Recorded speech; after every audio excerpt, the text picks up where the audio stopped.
So if you're in the defense and intelligence community, the beneficiary seems obvious. It's the warfighter in the field, or it's an analyst in front of a screen, or it's a cyber operator about to issue an execute command.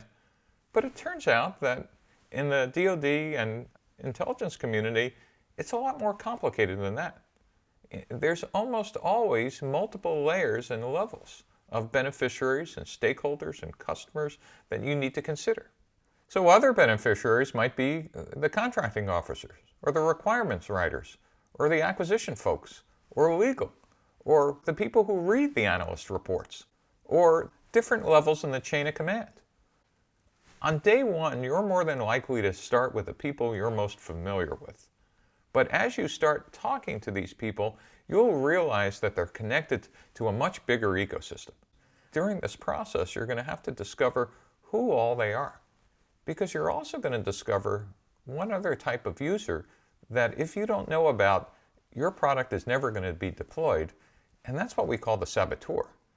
And the saboteur isn't an adversary, at least an external one, but it's somebody with potential vested interest to make sure your product and service doesn't see the light of day.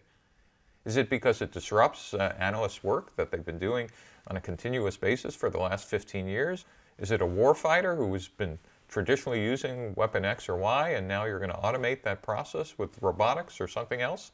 Or is it a prime who has a multi-billion-dollar contract and you're now proposing a swarm of much cheaper products and services? So particularly in the DoD and IC, not only do you need to figure out the stakeholders and beneficiaries, but who are all the people who wouldn't want it? And your goal is not to steamroller them, but to figure out how to actually get them to appreciate what it is you're going to offer. So ultimately, how you deal with saboteurs depends on how large of an obstacle they are and how agile and adroit you are in actually making them partners rather than obstacles.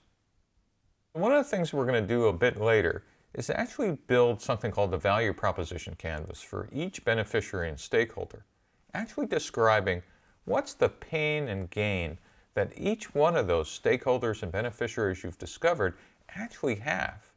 And we're going to figure out what is it in something called the value proposition that solves those pains and gains. So next, let's talk about value proposition.